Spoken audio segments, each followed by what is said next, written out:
फवाद चौधरी साहब, पहले तो बताएं ये आपकी तजवीज थी कि सेनेट का इलेक्शन जल्दी करा लिया जाए? देखिए, इसमें जो आइन का आर्टिकल है हमारा 224 सब आर्टिकल 3, हाँ। वो बड़ा वाज़ेह, और वो अगर आप इलेक्शन एक्ट के तहत तो साथ उसको पढ़ के देखेंगे हाँ। तो उस वाज़ेह लिखा हुआ है कि आप 30 दिन पहले जो है वो इलेक्शन जो है वो हो सकते हैं। अलबत्ता सेनेटर्स की जो मियाद है वो उस दिन शुरू होगी जब पहले सेनेटर जो है वो रिटायर होंगे।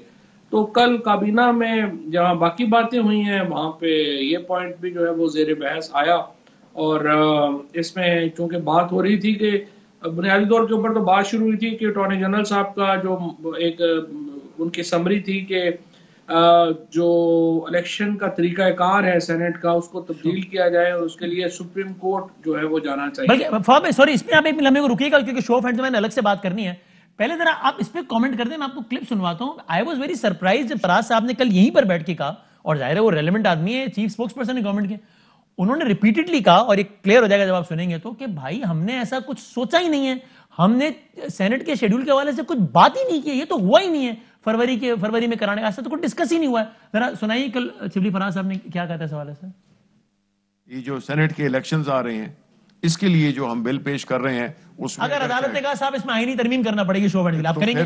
तो फिर नहीं, ये आप क्या वो दिखा सकते हैं? ये तो आप गलत क्लिप चला दिया, वो दिखाते हैं तो हमारे कल के प्रोग्राम में शिबली फराज साहब ने जो सेनेट इलेक्शन के शेड्यूल के हवाले से कहा था।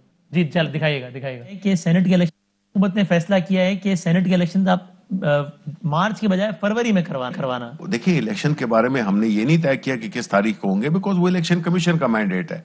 ये भी देने का कि मार्च के बजाय फरवरी में होंगे? नहीं, ये इलेक्शन कमीशन ऑफ पाकिस्तान का इस्तेकाक है, उनका मैंडेट है कि वो जब भी इलेक्शन कराना चाहें within the constitutional limits और whatever the rules of business are. मौजूदा हालात के पेश नजर के फरवरी में मार्च है तो लॉन्ग मार्च है, ऐसा कुछ भी नहीं है। ओके, तो क्लैरिटी हो गई। बिल्कुल। वो कह रहे हैं कि हम ऐसी कोई बात ही नहीं है, मतलब नहीं, वो मेरा ख्याल है शिबली साहब ये कह रहे हैं कि जो शेड्यूल देना है इलेक्शन का वो इलेक्शन कमीशन का इख्तियार है, वो सही कह रहे हैं। जो तारीख देना होता है इलेक्शन की वो तो हुकूमत का इख्तियार भी है और हुकूमत की रिकमेंडेशन भी है। कब होने ये डिस्कशन ही नहीं हुआ है सेनेट के हवाले से। एक ही बात ज़ेर बहस आई है शो ऑफ हैंड्स वाली, कब होने इसमें तो बात ही नहीं हुई। वो एजेंडा ऑफ एजेंडा आइटम था, तो इसलिए मेरा ख्याल है कि वो ये बात कर रहे थे कि जो उसके ऊपर जिस तरीके से एजेंडे के मुताबिक बहस है उसके ऊपर नहीं हुई। लेकिन ये बात तो डेफिनेटली जो है वो ये बात तो हुई है कि क्या हुकूमत एक इलेक्शन जो है वो कब तक हो सकते हैं, और वो इलेक्शन जिस तरह मैंने आपको बताया कि 1 महीना पहले हो सकते हैं। और इसमें हतमी राय तो इलेक्शन कमीशन पाकिस्तान की होगी ना? हतमी राय इलेक्शन कमीशन ऑफ पाकिस्तान ही की होगी। शेड्यूल के हवाले से, तारीख के हवाले से हुकूमत की रिकमेंडेशन जो है वो पूरी दुनिया में फॉलो होती है। यानी गवर्नमेंट इस पे रिकमेंड कर सकती है जिसको इलेक्शन कमीशन ऑफ पाकिस्तान मान सकता है या मुस्तरद कर सकता है, ऐसा ही है? नहीं, जो डेट है ना इलेक्शन की जी, वो हुकूमत देती है, शेड्यूल इलेक्शन कमीशन देता है। यानी इलेक्शन गवर्नमेंट आज कह दे 25 फरवरी को होने चाहिए सेनेट इलेक्शन, तो election commission of Pakistan is bound कि इलेक्शन 25 फरवरी को ही हो।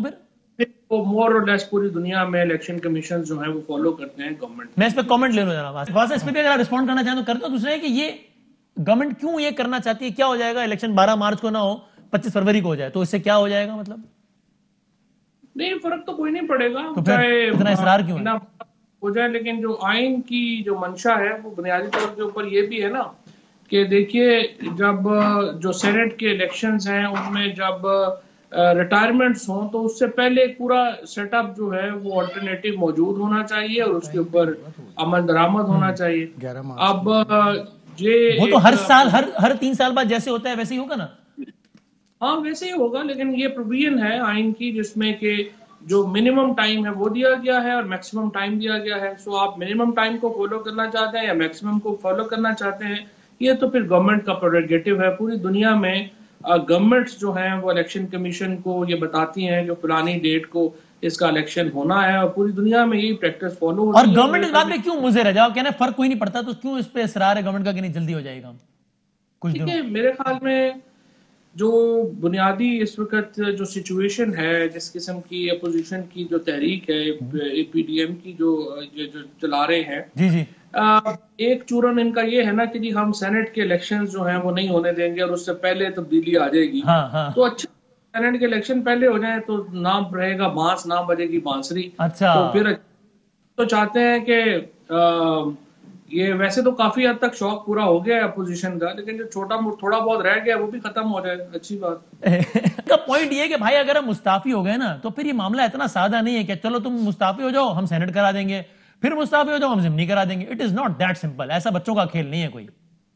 पहली बात तो ये है कि करवानी साहब खुद तो वकील नहीं है, लेकिन करवानी साहब एक ऐसी शख्सियत के बेटे हैं जिनके तज़किरे के बगैर पाकिस्तान की सियासत भी मुकम्मल नहीं है, पाकिस्तान लीगल तारीख तो बिल्कुल भी मुकम्मल नहीं है। और कायदे आजम के साथ और बड़ा जब वो एक लीगल आर्गुमेंट करेंगे तो मेरी तवक्को ये होगी करवानी साहब से कि वो अनबायस्ड होके बात करेंगे और वो उसको अपनी जो सियासत है उसको उससे थोड़ा थोड़ा परे रह के बात करेंगे, क्योंकि उनका ताल्लुक एक ऐसे खानवादे से है।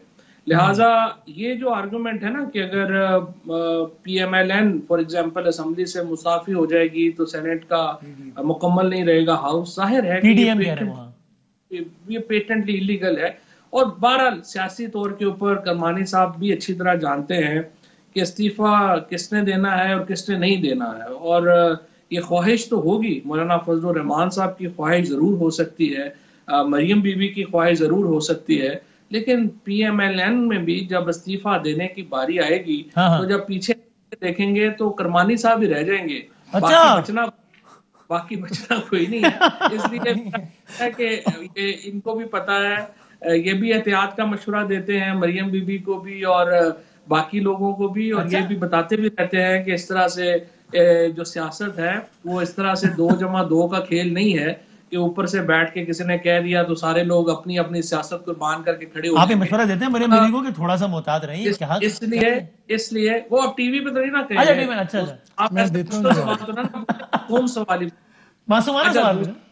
दूसरी बात यह है ये जो एक है ना, इस वक्त सच्ची बात तो यह है कि ये जो 13 के जलसे के बाद PDM के गुब्बारे से हवा निकल गई। अब सियासत जो है वो तो एक रेत की तरह है, जब एक दफा हाथ से निकलना शुरू हो जाए ना फिर नहीं काबू में आती। अब इनको बैठना होगा, कोई नई स्ट्रेटजी, कोई नया शतरंज के खेल के ऊपर इनको हो गई है। अब कोई नई चाल सोचे, नया खेल खेले, नया खेल। इस्तीफा तगड़ी चाल नहीं है, बिलावल कहते हैं इस्तीफा एटम बम है। देखिए बिलावल साहब को भी पता है, वो लाहौर में होते हैं तो इस्तीफे की बात करते हैं, कराची पहुंचते हैं जरदारी साहब से मिलकर बदल जाते हैं।